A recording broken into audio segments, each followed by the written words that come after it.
5 de la tarde con 10 minutos, ya estamos de vuelta en este segundo bloque, la última patita, podríamos decir, de esta edición de la Invención del Futuro, en este jueves 16 de mayo. Escuchamos a Love and Rockets con So Alive, y ya está listo y dispuesto nuestro invitado del día de hoy, un ya conocedor de pauta, un invitado que es parte de la casa, el señor Tomás Pérez Acle, doctor en biotecnología e investigador del Centro Interdisciplinario de Neurociencia de la Universidad de Valparaíso.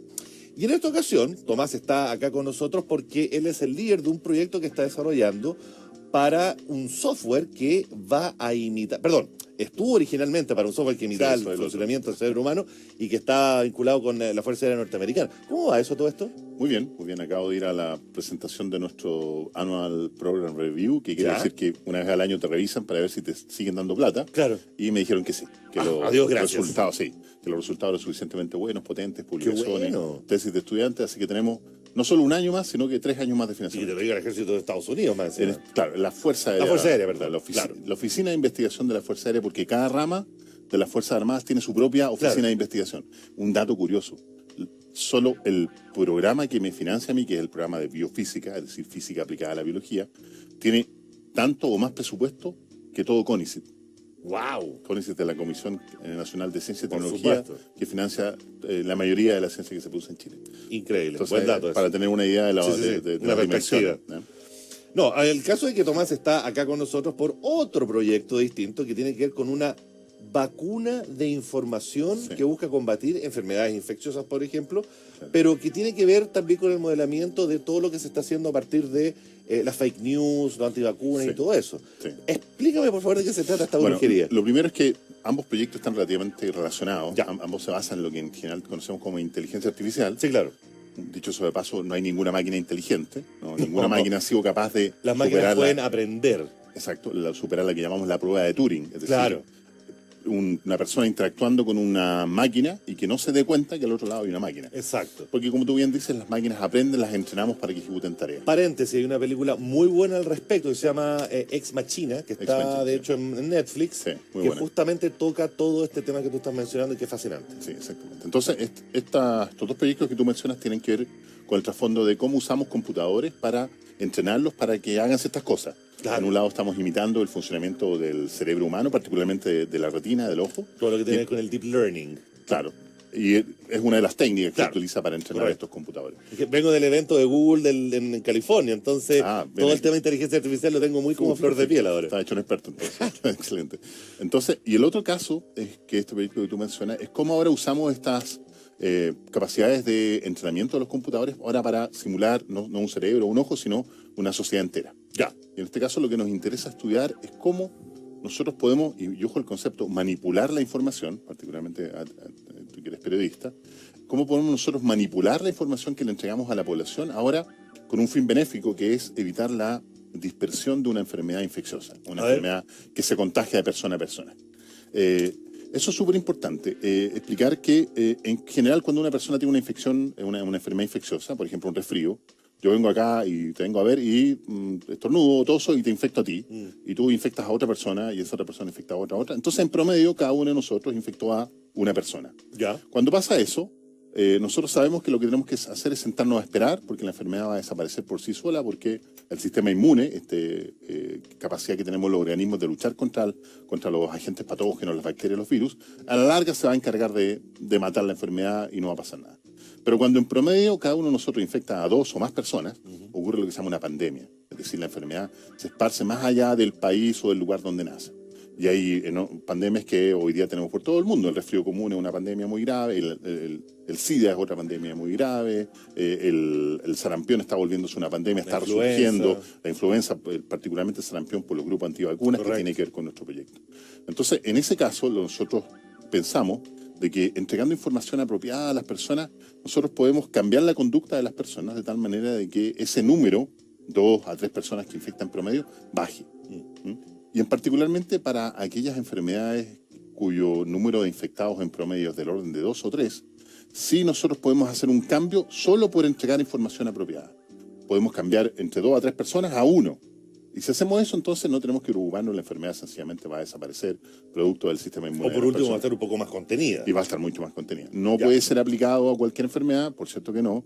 La vacuna sigue siendo el medio necesario y el único medio que tenemos en general para combatir las enfermedades. Y lo que nosotros estamos proponiendo es que existen otros medios, particularmente la información, que tienen que ser usados en forma conjunta con la vacunación. ¿Cómo operaría entonces este proyecto? Bueno, esto nosotros acabamos de sacar una publicación al respecto, nosotros los científicos en general. A eso nos dedicamos, a sacar publicación. A gastar plata del Estado, a invertirla, por así decirlo. A reinvertirla, claro. A reinvertirla, ¿cierto? Para circular. Para crear conocimiento, y ese conocimiento termina en general en publicaciones científicas o en congresos. Ojalá la revista Science o Nature, que son las más prestigiosas, ¿no? Sí, pero hay mucho de discusión nicho, porque, por supuesto, claro, dependiendo del área, hay revistas que son más interesantes que otras, ¿no? De acuerdo. ¿Cuál es tu favorita, de hecho? Nuestra favorita es una revista que se llama el Journal de Biofísica. Biophysical Journal. Que en el área nuestra, en biofísica, es la mejor revista que hay. ¿Y eso publicado? Ya hemos publicado varias veces ahí. En general tratamos de publicar un trabajo por año ahí, como para mantenernos en la mira de la gente, ¿no? ¿Esa publicación es mensual? No, sí, es mensual. Es una publicación mensual. Bueno, entonces, esto nace de un descubrimiento interesante que hizo un colega canadiense, porque en general nosotros trabajamos con colegas de distintas partes del mundo. Este colega es experto en estudiar enfermedades infecciosas. Y él, estudiando el ébola, el último brote de ébola, a propósito hay un nuevo brote de ébola que está justo ocurriendo hoy día, en estos días en África.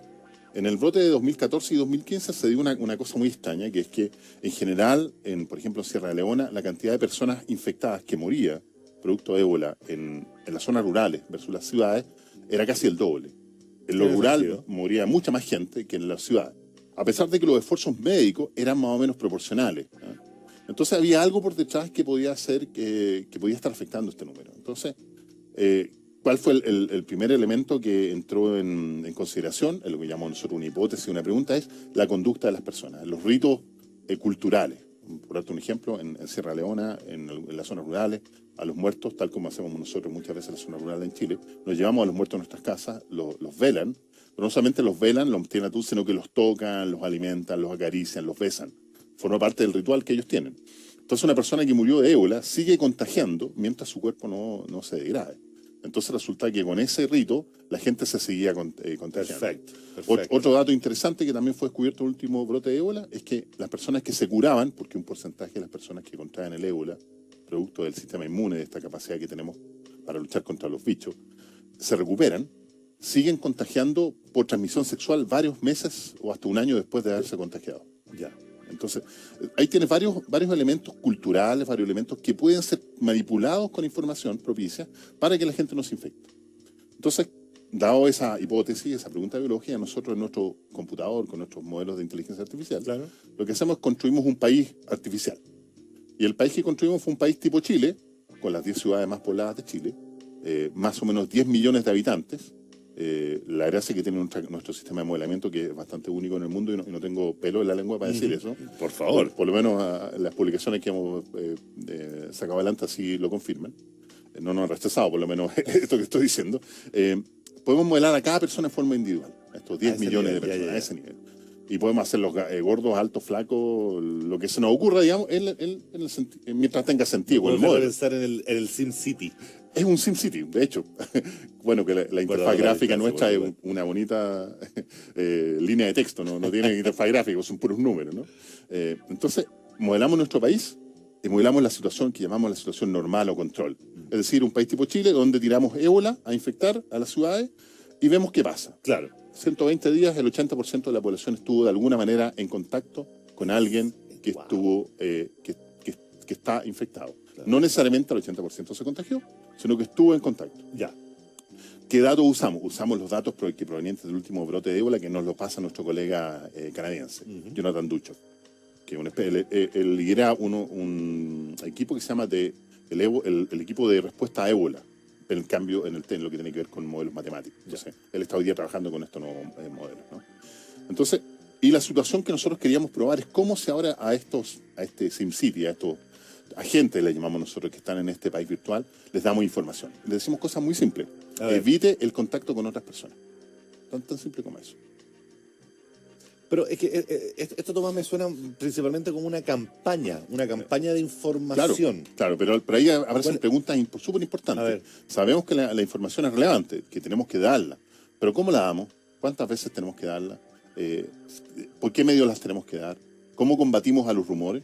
Que son preguntas súper importantes hoy en día, que no podemos dejar de hacernos cargo de los rumores si queremos entregar información fidedigna. Entonces nuestro modelo trata de preguntarse ese tipo de cosas. ¿Cuántas personas tengo que informar? ¿Cuánto tiene que durar la información en la cabeza de las personas de tal manera de realmente ser capaces de disminuir la probabilidad de contagio de las personas de la enfermedad infecciosa? Ya, pero estoy pensando que este modelo que tú me estás contando no solamente serviría para temas médicos o de control médico, sino que a cualquier agencia de comunicaciones podría pagar millones de dólares. Ojalá que me llamen, les puedo dejar el número. La dura. Aquí está. Llámenme. Imagínate que un modelo te prediga, digamos, a cuánta gente comunicar lo que tengo que comunicar y de qué manera. Bueno, los científicos ya tenemos modelos matemáticos, computacionales que permiten explorar este tipo de situaciones.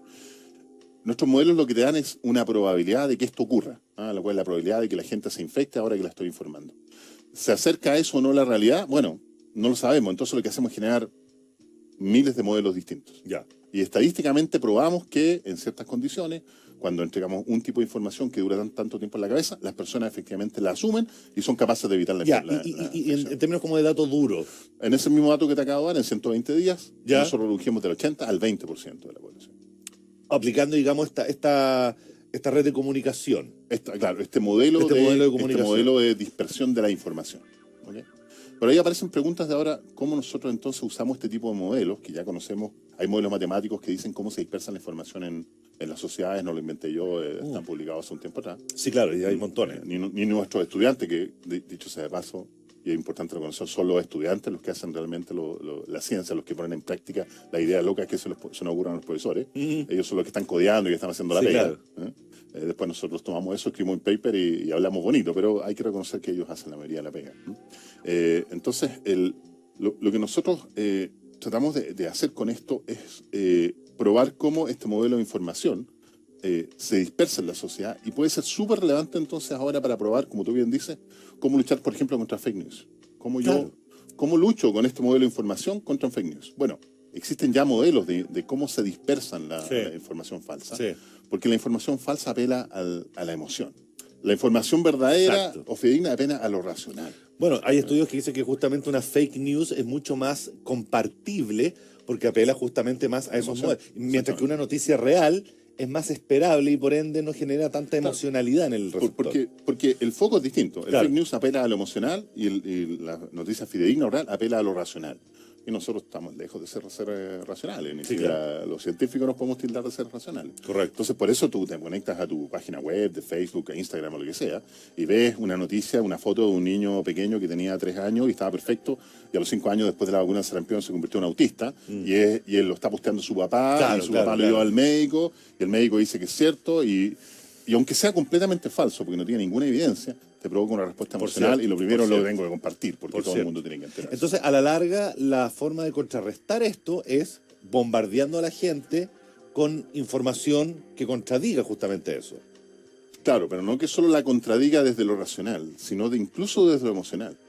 Porque tú ves la campaña de vacunación del gobierno, comenzó la campaña de vacunación de invierno. Fome, nadie le interesa, todo el mundo lo cambió. Démoslo vuelta. Mostremos a una persona que está infectada, que se está casi muriendo, y ahora vacunémoslo y veamos cómo se recupera. Apelémoslo a la emoción. Tomás, se nos está acabando un poco el tiempo, pero quería preguntarte finalmente, ¿cuándo este modelo va a estar ya aplicable? Bueno, ustedes ya lo están aplicando. La publicación está hecha, la gente ha bajado el artículo, están bajando nuestro software, un software gratuito que se instala gratuitamente. Es que eso es muy importante. ¿Dónde está en el sitio web de nuestro laboratorio, www.ddlav.cl.